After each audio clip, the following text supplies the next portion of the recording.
ওমরে ফারুক একটা মজলিসে বসে আছেন।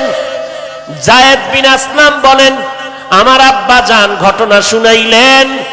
ওমরে ফারুক মজলিসের মধ্যে বসে কথা বলতেছেন, হঠাৎ করে দেখতেছেন এক আল্লাহর বান্দা একটা শিশু বাচ্চা কাঁধের মধ্যে নিয়ে বড় আদর করে, আদর দেয়, মোহব্বত করে। ওমরের নজর পড়ে গেল, নজরটা দিয়া ডাক দিয়ে কয়, বড় আফসোস, আজকে সন্তান বাবার কোলে কাঁধে উঠিয়া যেই পরিমাণ মোহব্বতের আদান প্রদান করে, এমন মোহব্বত যদি সব ঘরে থাকতো তাহলে অশান্তি কোথাও আসতো না। কথাটা বলতেছেন কে? ওমরে ফারুক। কথাটার আওয়াজ গিয়া লাগছে ওই সন্তানের বাবার কানে। সন্তানের বাবা ডাক দিয়া কয়, খলিফাতুল মুসলিমিন, আমার এই সন্তানটা আমি কাঁধে নিয়ে এত আদর করার পেছনে কারণ আছে না নাই? মারাত্মক কারণ আছে। ওমর বলে, কি কারণ? বলে, আমার এই কাঁধের সন্তানটা দুনিয়ার জমিনের কোন সন্তান না, জমিনে কোন সন্তান না, এটা জমিনে হয় নাই। ওমর আরো আশ্চর্য হইয়া গেলেন, এই সন্তানটা কোথায় পেয়েছ? ওই সন্তানের বাবা ডেকে বলে, চোখের পানি ছেড়ে বলে, আমার এই সন্তানটা বড় মায়ার সন্তান। এই সন্তান দুনিয়ার জমিনের না, এই সন্তান হলো মাটির নিচের সন্তান। কোথার সন্তান? আরো জোরে বলেন। এরে নবীর উম্মতের দল। ওমরে ফারুক আরো আশ্চর্য হয়ে গেলেন, ডাক দিয়া বলে, মাটির নিচের সন্তান সেটা আবার কেমন? জীবনেতে এমন ঘটনা পাই নাই। সন্তানের বাবা ডাক দিয়া বলে, শোনেন ঘটনার বিবরণ। এই সন্তান আমার স্ত্রীর গর্ভে যখন আসছে, আল্লাহর মোহাব্বতে যুদ্ধের ঘোষণা হয়ে গেল। দিন ইসলাম কায়েমের জন্য ভণ্ড মুনাফিক বাতিলের বিরুদ্ধে জিহাদের ডাক আসলো। আল্লাহর মোহাব্বত নিয়ে জিহাদের ময়দানে রওনা। যুদ্ধের ময়দানে আমি রওনা হয়ে যাব। এমন সময় আমি আমার বিবির থেকে যখন বিদায় নেই, আমার বিবির গর্ভে বাচ্চা, আমার বিবি সহ আল্লাহর দরবারে নামাজে দাঁড়ায় গেলাম। আমি নামাজ 2 রাকাত পড়িয়া মালিকের দরবারে হাত উঁচু করে দোয়া করলাম, ও আল্লাহ, আমার ঘরে আমার কেউ নাই, আমার এই বিবিটা গর্ভধারিণী বাচ্চাওয়ালা। ও আল্লাহ, আমার গর্ভের বাচ্চাটা কেমন জানি হবে। আমি যুদ্ধের ময়দানে যাই, ফেরত আসবো কিনা তারও কোনো গ্যারান্টি নাই। তবে তোমার দরবারে আমার আরজি, আমার বংশ রক্ষার জন্য তুমি আমার বিবির গর্ভের বাচ্চাটারে হেফাজত করিও। আমি মোনাজাত ধরিয়া কান্না করে মাওলার কাছে সন্তানটারে আমানত রেখে চলে গেলাম। ও আল্লাহ, আমার এই বিবির গর্ভের বাচ্চাটা তোমার কুদরতের হাতে আমানত। আল্লাহ বলেন, আমার কাছে বান্দা চাইতে দেরি পাইতে দেরি না। আম্মাই ইউজিবুল মুজতাররা ইজা দাআ, বান্দা যখন নিরুপায় হইয়া আমার মাওলাকে মোহাব্বতে ডাক দেয়, আমার আল্লাহ বলেন, তুই যা চাবি তোর অন্তরের খবর তো আমি জানি। আমি আল্লাহর কাছে তুই রেডি হইয়া মাথা নত করবি, আমি আল্লাহ তোর নামাজ শেষ হওয়ার আগে ব্যবস্থা করে দিব। हर गोरी दे ने को तू तैयार है, जो न मंगे उससे तू बेजार है। जायद बिन আসলাম নবীর সাহাবী ঘটনার বিবরণ লিখেন। ঘর থেকে বের হও রে ব্যবসায়ী ভাই, নবীর তরিকা, নবীর আদর্শ এত সুন্দর, ঘরের মধ্যে আমার বিবি সন্তান আর কেউ নাই, শয়তানের আক্রমণ, জিন শয়তান মানুষ শয়তানের আক্রমণ হতে পারেনি। অতএব বান্দা যখন ঘর থেকে বের হও, আল্লাহর কাছে আমানত রেখে সবাই ঘর থেকে বের হও। স্ত্রীর জন্য ঘরে দোয়া করে দাও, সন্তানদের জন্য দোয়া করে বের হও। নবীর সুন্নতের আমল করো। ঘর থেকে যখন বের হও, আল্লাহর কাছে দোয়া করে বের হও। ছোট বাচ্চাদের মাথার মধ্যে হাত দিয়া বিসমিল্লাহ পড়িয়া 7 বার ইয়া হাফিজ, আল্লাহর একটা সিফতি নাম পড়ো। আল্লাহর কাছে বলো, আল্লাহ আমার বাড়ি ঘর, আমার সন্তান পরিবার আপনার কুদরতের হাতে আমানত। যখন বের হইবা ডান পাও আগে দিয়া বের হও, দোয়া পড়ো, বিসমিল্লাহি তাওয়াক্কালতু আলাল্লাহ লা হাওলা ওয়ালা কুওয়াতা ইল্লা বিল্লাহ। লম্বা দোয়া যদি না পারো, অন্তত বিসমিল্লাহ বলিয়া ঘর থেকে বের হও। বিসমিল্লাহর বরকতে আমার আল্লাহ তোমার ঘর পরিবার ফেরেশতা দিয়া হেফাজত করবে। অস্ত্র আমাদের হাতে ব্যবহার করতে জানি না, ব্যবহার করতে জানি না। ঘর থেকে বের হও, বের হইয়া যার সাথে প্রথম দেখা হবে সালাম পৌঁছাইয়া দাও। আর দোয়া করো, আল্লাহ বান্দা যেই কারণে রাস্তায় ঘুরে যা চায় আল্লাহ তুমি দিয়া দাও। তুমি যদি তার জন্য দোয়া করো, আমার আল্লাহ তারে আগে না দিয়া তোমারে দিয়া শুরু করবে।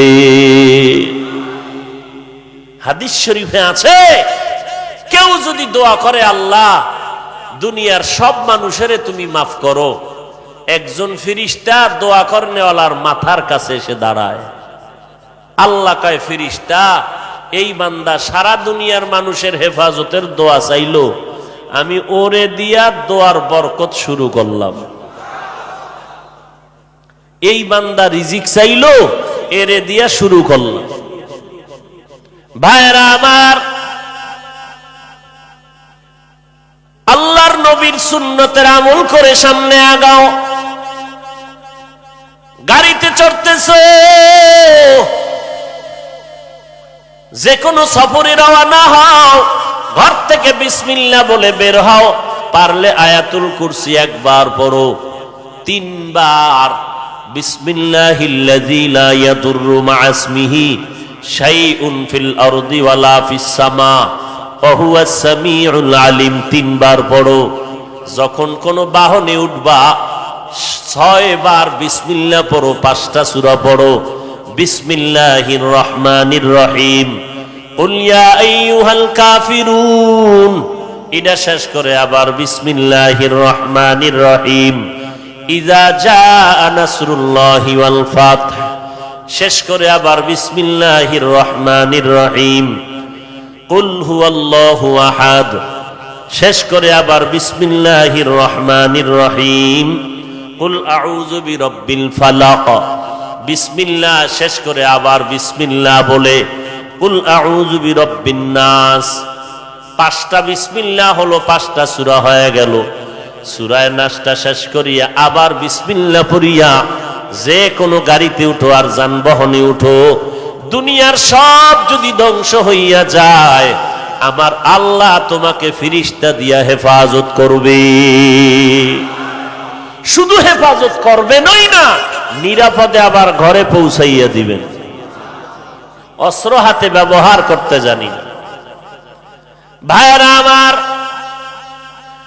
আল্লাহর বান্দা ওমরের সামনে ঘটনার বিবরণ দিতেছেন।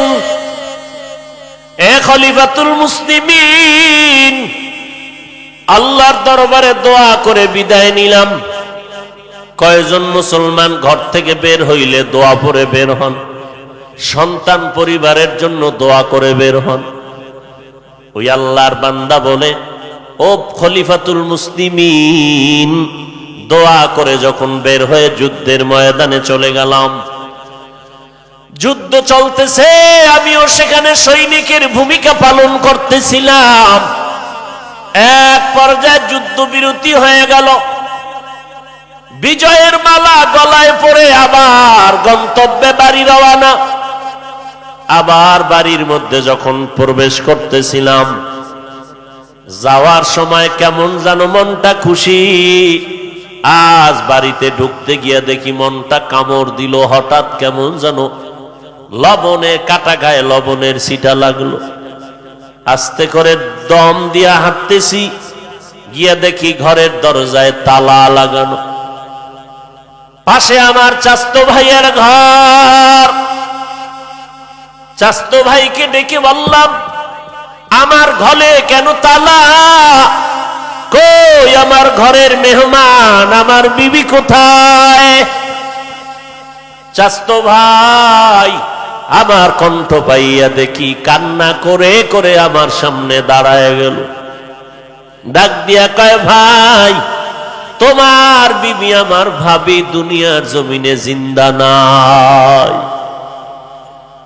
তুমি যাওয়ার পরেই তো ইন্তেকাল হইয়া গেল। ও খলিফাতুল মুসলিমিন ওমর, আমার স্ত্রীর ইন্তেকালের খবর পাইয়া আমি ভেঙ্গে পড়লাম। মনে হয় যেন আমার দুনিয়ায় থাকা না থাকা সমান। আমার জীবনের কামাই রুজি শেষ। কারণ একটা স্বামী রাত নাই দিন নাই, খানা নাই ঘুম নাই, গাধার মতো ময়দানে কাজ করে, নিজে খাওয়ার জন্য না, স্ত্রীর মুখে হাসি ফুটানোর জন্য, সন্তানের ভালো রাখার জন্য। এই কথাটা যদি ঘরের আম্মা জানেরা বুঝতেন, তাহলে কোন আম্মা জান তার স্বামীর সাথে খারাপ আচরণ করতেন না। স্বামীর দাম কত? মদিনার নবী বলেন, উম্মতের দল আল্লাহ ছাড়া যদি আরো কাউকে সিজদা করার হুকুম হয়ে যাইত, আল্লাহ বলতেন, ও মহিলা স্ত্রীরা তোমরা স্বামীর কদমে সিজদা করো। এত দামি স্বামী তোমার, স্ত্রী তুমি ভালো না খারাপ সার্টিফিকেট কেউ দিবে না, স্বামীর সার্টিফিকেট গ্রান্টেড হবে। এরে পর্দার আড়ালের মা, ওই লোকটা স্ত্রী হারানোর ব্যথা সহ্য করতে পারে না। কারণ সে যেমন আল্লাহ ভক্ত, তার স্ত্রীও ছিল আল্লাহর ইবাদত গুজার বান্দি। চাচতো ভাইয়ের গলা জড়ায় কান্না করে, আমার বিবি নাই, গর্ভের বাচ্চাটার কথাও তো দোয়া করেছিলাম, কই আমার সন্তানও পেলাম না। ওমর ঘটনা শুনতেছেন আর মাথা নিচু করে চোখের পানিগুলো ছেড়ে দিয়েছেন। কি মর্মান্তিক ঘটনা! আমি ধৈর্যের বাদ ছাড়ি নাই। চাচতো ভাইকে বললাম, এরে চাচতো ভাই চল, আমার স্ত্রীর কবর কোথায় একটু দেখে আসি, দোয়া করে আসি। যখন আমার চাচতো ভাইকে নিয়ে কবরের কিনারায় রওনা হয়ে গেছি, সন্ধ্যাবেলা রাতের আঁধার, কবরের কিনারায় যাইতে না যাইতে দেখি কবরের এলাকাটা আলো দ্বারা ভরপুর, চতুর্মুখী আলো ঝলমল করতেছে। আলোটা শুধু কবরের সামান্য 10 হাঁটু পরে না। আমি তাকাইয়া দেখি খলিফাতুল মুসলিমিন কবরের মধ্যখান থেকে একটা বাতির আলো, মনে হয় যেন আসমান পর্যন্ত আলোটা ঝলমল করতেছে। আমি আমার চাচতো ভাইকে জিজ্ঞাসা করলাম, ও চাচতো ভাই, এই আলোটা কেন? চাচতো ভাই বলে, যেদিন আমরা তারে কবরে দাফন করেছি, দাফনের দিন রাত্রবেলা থেকে প্রতি রাতেই আলো দেখতে পাই। খলিফাতুল মুসলিমিন, এই আলোটা কোথা থেকে আসে? আমি অন্তরের মধ্যে নিয়ত করে নিলাম কবরটা আমি ভেঙ্গে ভেতরে দেখবো আলো কোথার থেকে বের হয়। কেন আলোটা বের হয়? আমি কোদাল বা যন্ত্র আনার জন্য চাস্তো ভাইকে আদেশ দিলাম তাড়াতাড়ি কবর খনন করব, তুমি যন্ত্র আনতে যাও। আল্লাহ পাকের কি কুদরতের কারিশমা! আমি হঠাৎ তাকাইয়া দেখি আমি কবরটা খনন করব, এর আগেই দেখি কবরটা আল্লাহর কুদরতে ফাঁকা হয়ে গেল। কবরটার মাঝখান দিয়া ফাঁক হয়ে গেল। আমি নজর দিয়া তাকাইয়া দেখি আমার মাওলার কুদরত, আমার এই বাচ্চাটা মায়ের বুকের উপরে খেলাধুলা করতেছে। আমার এই বাচ্চাটা মায়ের বুকের উপরে খেলতেছে। আমি কবরের মধ্যে নেমে পড়েছি। নামিয়া বাচ্চাটারে যখন আমি ধরতেছি, কে জানো গাইবী আওয়াজ দিয়া কয়, রে গোলাম, তোমার দোয়া মাওলায় কবুল করেছেন। তুমি যে আল্লাহর কাছে আমানত রেখেছিলা তোমার বাচ্চা, ওই আমানত আল্লাহ রক্ষা করেছে, বাচ্চা নিয়ে চলে যাও। তবে ওই দিন যদি তোমার স্ত্রীর জন্য দোয়া করতা, আমানত আমার মাওলাকে দিতা, তোমার স্ত্রীকে সহ তুমি অক্ষত পাইতা। কাদের কুদরত দারি বর কামাল, আন্তা রব্বি আন্তা হাসবি যুল জালাল, তুহি কাদের জলিলুল্লাহ জাহাদার, বহর হালে তুহি মেরা নেগাহদার। আল্লাহর কাছে প্রাণ